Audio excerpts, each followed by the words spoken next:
Hello বন্ধুরা, আমি তৃষিতা। কেমন আছো তোমরা সবাই? আশা করছি তোমরা সবাই খুব ভালো আছো, আর আমিও খুব ভালো আছি। তো বন্ধুরা, আবার একটা মিনি ব্লগ নিয়ে আমি চলে এলাম তোমাদের সামনে। তো এই ভিডিওটা আমি কিছুদিন আগে করেছিলাম, তো আমি সঠিক সময় ভিডিওটা আপলোড করতে পারিনি কিছু কারণবশত, তাই আজকে আমি ভিডিওটা আপলোড করলাম।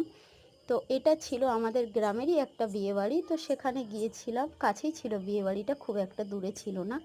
তো সেই বিয়েবাড়ির পরিবেশটা কেমন ছিল সেটাই একটু তোমাদের সাথে শেয়ার করলাম। তো যখন বন্ধুরা গেট দিয়ে ভেতরে যাচ্ছিলাম, তো গেটটা খুব সুন্দরভাবে লাইট এবং ফুল দিয়ে সাজানো ছিল, এবং পাশে যে ছোট্ট একটা বাগান ছিল সেই বাগানটাকেও লাইট ফুল দিয়ে খুব সুন্দরভাবে সাজিয়েছিল।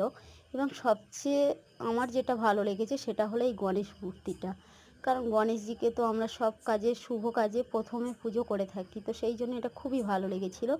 তো এখানে ছিল একটা কফি স্টল এবং ভেতরে একটা ফুচকার স্টলও ছিল।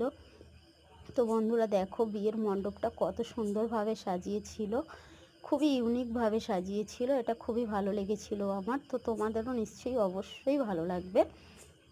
আর দেখো বন্ধুরা, এখানে কিন্তু খুব একটা লোকজন নেই, কয়েকজনই বসে আছে, কারণ বিয়েটা অলরেডি হয়ে গেছিলো।